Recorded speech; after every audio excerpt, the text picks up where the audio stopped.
un ensemble d'entreprises qui sont dans le futur. Donc c'est vraiment un endroit d'apprentissage, de voir ce qui se fait sur les marchés, quelles sont les nouveautés, les fonctionnalités qu'on peut prendre et implémenter au Niger. Un très bel événement, il y a beaucoup d'exposants, il y a beaucoup d'innovations. Ça permet vraiment de se rapprocher de ces partenaires-là qui sont dans nos domaines d'activité. On fait de plus en plus face à des consommateurs exigeants qui savent ce qu'ils veulent. Ils nous challengent en tant qu'acteurs, ce qui fait qu'en fait, on ne peut plus se reposer longtemps sur les lauriers. La clé, c'est tout d'abord la technologie. Aujourd'hui, c'est l'excellence qu'on essaie de prôner pour donner toujours le meilleur service à nos clients, malgré les difficultés liées à l'écosystème. Tout acteur dans le secteur tech doit ne serait-ce que venir au moins une fois au GITEX. Donc, être bien préparé, tout ça. Donc.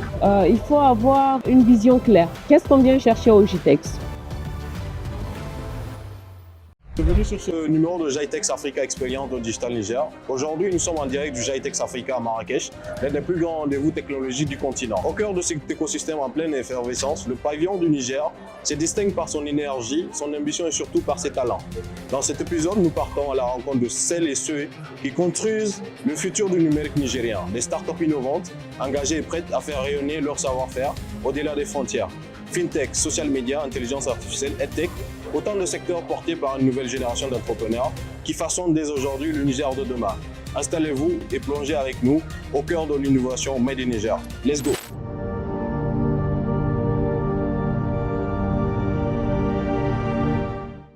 On est avec 4 invités qui ont participé au GITEX Africa Marrakech de la délégation nigérienne. Nous avons Nita Transfert d'Argent, représenté par son directeur marketing. On a Abdou Issoufou, qui est le fondateur CEO de Kuper. Également, Sharifa qui est avec nous, qui est CEO de Sampay. Alors, on va commencer avec Sharifa. Sharifa, première édition de participation pour toi au GITEX. Quelle est l'expérience pour toi? Vraiment waouh. Pour moi, non, vraiment waouh.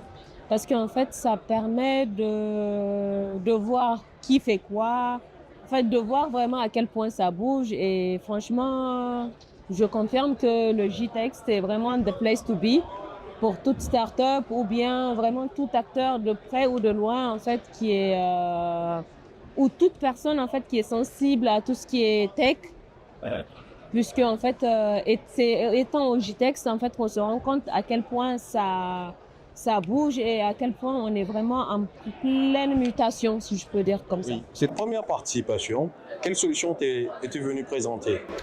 Je suis venue présenter Sampay, une solution qui permet en fait à nos utilisateurs en fait d'avoir des moyens de paiement tels que les cartes Visa et virtuelles, Visa, Mastercard virtuelles en fait qui permettent justement de pouvoir consommer ou bien de pouvoir vraiment faire un premier pas déjà vers la digitalisation. Mais qu'est-ce qui rend unique ta solution aujourd'hui au Niger? On est plus focus au Niger, mais dans une vraiment politique d'expérimentation marché. Et vraiment, en fait, notre modèle est duplicable, pas à l'infini, mais en fait, dans tous les pays qui ont les mêmes problématiques que nous. Parce que ce qui est vraiment intéressant dans notre solution, la plus-value vraiment réside dans le fait on permet aux utilisateurs en fait qui utilisent le mobile money ou bien tout ce qui est mobile banking ou transfert d'argent, tel que Nita transfert d'argent en fait,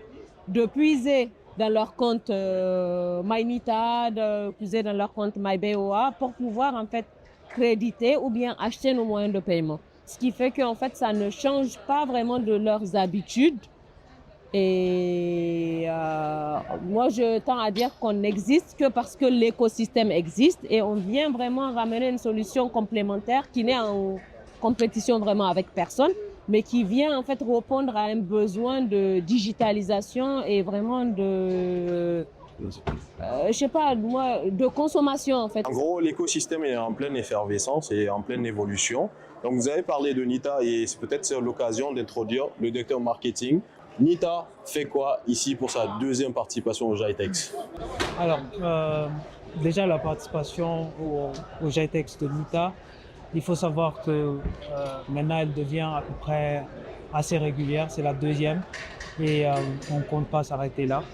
Et Nita est là vraiment pour déjà faire la promotion de cette entreprise qui est très connue au Niger à l'international pour que les autres acteurs du secteur puissent savoir qui est exactement Nita, quels sont les services que Nita propose, donc on fait la promotion. Et de l'autre côté aussi, c'est de voir ce qui se fait sur le marché international et africain en particulier.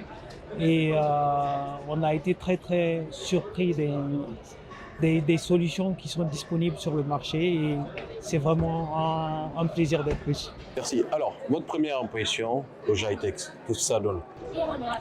Elle est très positive et aujourd'hui, si vous voulez, le Jitex, j'en fais la promotion à pratiquement toutes les entreprises, les fintech au monde et au Niger en particulier, parce qu'elle permet d'avoir déjà un ensemble d'entreprises qui sont dans le futur, qui sont regroupées dans un endroit restreint. Donc c'est vraiment un endroit d'apprentissage, de voir ce qui se fait sur les marchés, quelles sont les nouveautés, quelles sont les fonctionnalités qu'on peut prendre et implémenter au Niger. Autant pour les startups, autant pour les fintech et autant pour les entreprises confirmées comme Nita. Et Nita aujourd'hui au Niger n'est plus à présenter. Donc sa présence au Jitex est tout à fait normale. Lui, vous êtes venu au Jitex pour la deuxième fois. Avez-vous rencontré des partenaires, des collaborateurs avec lesquels vous pensez pouvoir aller sur une vision panafricaine pour l'intermédiation monétaire en Afrique, au Niger particulièrement, mais également dans la sous-région ouest africaine? Bien entendu. Déjà, pour aller plus loin, l'une des satisfactions, c'est de savoir qu'on est Nita, c'est une entreprise qui est innovante. Déjà, on le savait au Niger, mais c'est qu'on est au nord. Parce qu'ici, on a rencontré pas moins de 4 partenaires avec lesquels on travaille réellement. Donc, ça veut dire qu'on se rencontre entre nous. Et au-delà de ça, il y a eu pas mal d'entreprises avec lesquelles on a eu à discuter, qui proposent des solutions qui sont adéquates pour le marché nigérien et qui sont implémentables par Nita sur le marché nigérien. Donc, ce sont des choses qu'on va voir sûrement dans le futur. Un peu comme Sampei. Partenaire. Donc, Nita n'est pas venu seul, Nita est venu aussi avec un de ses partenaires. C'est ça. Oui. Alors, pour le troisième invité, on a Abdou Issoufa qui est CEO de Kuper. Premier réseau social au Niger ou du Niger. Qu'est-ce qui est préférable, du Niger ou au Niger? Les deux. Alors, présente-nous ta solution, ton réseau social Kuper. Qu'est-ce que c'est? Alors déjà, Kuper, c'est d'abord une entreprise nigérienne spécialisée dans les services informatiques. On fait des logiciels, on fait du cloud, de l'IA et de la cybersécurité. Donc, c'est suite à ça que nous avons en fait entrepris de développer le premier réseau social du Niger au Niger. Ouais. Voilà. Donc, qui regroupe un ensemble de fonctionnalités, notamment les posts comme sur Facebook, comme sur les vidéos comme sur TikTok, la marketplace aussi qui permet en fait aux annonceurs de pouvoir publier pas que les produits, mais aussi des offres d'emploi, des lieux, des événements, mais aussi une messagerie instantanée à la WhatsApp, donc qui permet de discuter. C'est vraiment un ensemble de fonctionnalités qu'on utilise déjà dans plusieurs réseaux sociaux que nous avons regroupés en une seule application qui se positionne aujourd'hui comme étant une alternative locale, crédible face à tous ces géants étrangers, en fait, qui non seulement ils ne sont pas officiellement présents, enregistrés dans nos pays, mais aussi on dépend beaucoup d'eux. Et en fait, on génère de la data et cette data-là, il les capte en fait pour créer en fait de la valeur économique qui échappe à notre pays. Donc c'est dans cet esprit qu'est en fait né Kuper et qu'on a lancé récemment en octobre. Donc actuellement on est à peu près à plus de 50 000 utilisateurs actifs. Donc voilà un peu. C'est du tout en l'air en fait quoi là. Tout à fait. Mais aujourd'hui, quelle est votre impression du Jitex? Qu'est-ce que ça vous fait pour votre première participation au Jitex? Alors, c'est un très bel événement. Il y a beaucoup d'exposants, il y a eu beaucoup d'innovations. J'ai eu à faire le tour des stands. J'ai également rencontré des partenaires dont on utilise déjà les outils, Cloudflare, entre autres, Rakli. Donc, ça permet vraiment de se rapprocher de ces partenaires-là que souvent on utilise juste en ligne et tout. Et puis, ça permet aussi de voir les entreprises qui sont dans nos domaines d'activité. On peut faire des partages d'expériences et puis pourquoi pas trouver aussi des partenaires. J'en ai eu à trouver quelques-uns dans le domaine de la cybersécurité. Parce que dans le cadre de la sécurisation de notre plateforme, on est ouvert au fait que des œils externes puissent vraiment tester et puis pouvoir détecter des vulnérabilités. Et je pense que c'est un peu ça l'objectif. Et vraiment, je pense qu'on peut considérer que l'objectif est atteint. L'événement a été une réussite. Et c'était mieux que dans mes imaginations. S'il fallait revenir, vous allez revenir? Probablement. Super. Alors, Sharifa, quelle est votre perception du marché africain? Pour vous, ça a évolué? Ah oui, oui. Ça a évolué et surtout, en fait, je pense que on fait de plus en plus face à des consommateurs exigeants qui savent ce qu'ils veulent. Et ce qui fait qu'en fait, ils nous challengent en tant qu'acteurs. Et ce qui fait qu'en fait, on ne peut plus se reposer longtemps sur les lauriers. Il faut être en permanence quête d'évolution, d'innovation et en fait, ça dynamise l'écosystème parce qu'en fait, on ne peut plus arriver sur un marché. Ben, par exemple, nous, on a des partenariats avec des banques alors qu'en temps normal, en fait, on est perçu comme concurrent aux banques. Mais ce qui fait qu'en fait, vraiment dans l'écosystème, ben, on est tous obligés de travailler tous ensemble pour fournir vraiment le service qui répond aux besoins des clients, un service de meilleure qualité et vraiment, ça bouge. Et ça bouge vraiment pour le mieux. Et je pense qu'en fait, même des acteurs, en fait, des grands acteurs comme Nita, qui pourtant en fait sont leaders dans leur marché. Je pense qu'au Niger, on peut clairement dire qu'ils sont leaders sur leur marché, mais même eux, ils sont challengés en quête de permanente innovation.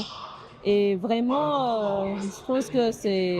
Oui, en effet. Merci. On parle souvent du GTEX, mais c'est plus de la connexion. Votre première participation au GTEX sur ces 3 derniers jours, enfin ces 3 jours du GTEX, vous avez reçu beaucoup de visites, mais vous avez aussi des collaborations, des connexions bénéfiques et commerciales et économiques. Vous pensez que ce sont des connexions qui vont perdurer sur le temps? Je pense que ça va, en fait, dans tous les cas. Moi, je pense que ce qui est important dans un marché en pleine mutation, en fait, c'est l'échange. C'est l'échange l'échange, comme il a dit Issoufa, l'échange d'expérience, l'échange. Parce que d'un marché à un autre, en fait, on se rend compte que les choses sont différentes. Parfois, les perceptions sont différentes. Parce que parfois, il y a un marché qui est juste un peu en avant sur nous. Et on peut vraiment s'inspirer à travers ces échanges de ce qui se passe ailleurs, ou bien comment dans tel marché ils ont solutionné, ou bien ils ont solutionné tel problème, ce qui peut nous permettre en fait d'être un peu dans l'anticipation, ou bien à se dire que ben, si dans tel marché qui est un peu similaire au nôtre, ils ont essayé ça n'a pas marché, bon, vaut mieux peut-être aller dans autre chose, vaut mieux peut-être rechercher une solution. En gros, votre participation au GITEX est tout bénéf. Ah, franchement, oui. Moi, je pense qu'en tout cas, tout acteur qui est proche ou bien vraiment qui est dans le secteur tech doit ne serait-ce que venir au moins une fois au GITEX pour voir un peu comment fonctionne cet écosystème, comment les choses avancent et bougent et à quelle vitesse surtout. Une chose est sûre, on risque de revoir Sharifa l'année prochaine au GITEX Marrakech et peut-être les autres GITEX, Dubaï, Global et les autres qui vont venir comme Kenya et tout. Alors, Monsieur Amadou, Nita est une société bien établie, mais quelle est la clé de collaboration reçue entre une start-up et une société bien établie? Aujourd'hui, vous êtes aussi un partenaire de Sampay, de Sharifa et aussi bien d'autres au Niger comme start-up. Quelle est la clé de cette collaboration? Comment vous, en tant qu'une société bien établie au Niger et dans la sous-région ouest africaine, vous collaborez avec les start-up? Alors, la clé, c'est tout d'abord la technologie. Aujourd'hui, ces entreprises sont toutes soit dans les fintech ou dans des propositions de solutions concrètes. Donc aujourd'hui, Nita s'est préparé à garantir l'accompagnement de ces entreprises-là en tout ce qui concerne les moyens de paiement. Et ce sont des produits qu'on disponibilise, on a des demandes qui sont de plus en plus grandes et on est en train de les satisfaire. Merci. Du coup, on espère aussi vous revoir l'année prochaine au GITEX. On l'espère. Avec d'autres solutions, de plus de solutions, de services aussi, d'options. Bien entendu, bien entendu. Aujourd'hui, sur notre marché, on est driver de la technologie et de l'innovation. Donc c'est quelque chose sur lequel on part à chaque fois, à chaque sortie. C'est une nouvelle innovation qu'on essaie d'apporter. Donc sûrement d'ici l'année prochaine, on va venir avec de nouvelles solutions et pourquoi pas ne pas déjà intégrer des solutions découvertes ici. Effectivement. Alors en parlant d'innovation, Youssoufa, Cooper est aujourd'hui l'innovation au Niger. Comme tu l'as dit, le premier réseau social au Niger et du Niger. En participant au GITEX, as-tu vu des collaborations d'autres structures qui font la même chose que toi, avec lesquelles vous pouvez évoluer tout au long peut-être des années futures à venir?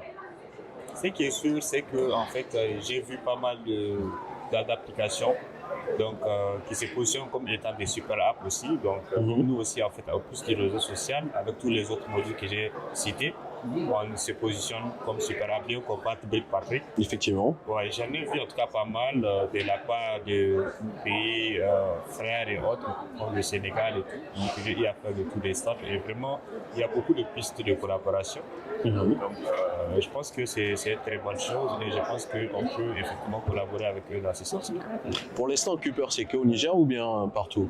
Cooper est disponible partout dans le monde. Donc, partout dans le monde. Vous créez votre compte, vous pouvez installer l'application, c'est disponible sur Play Store et App Store.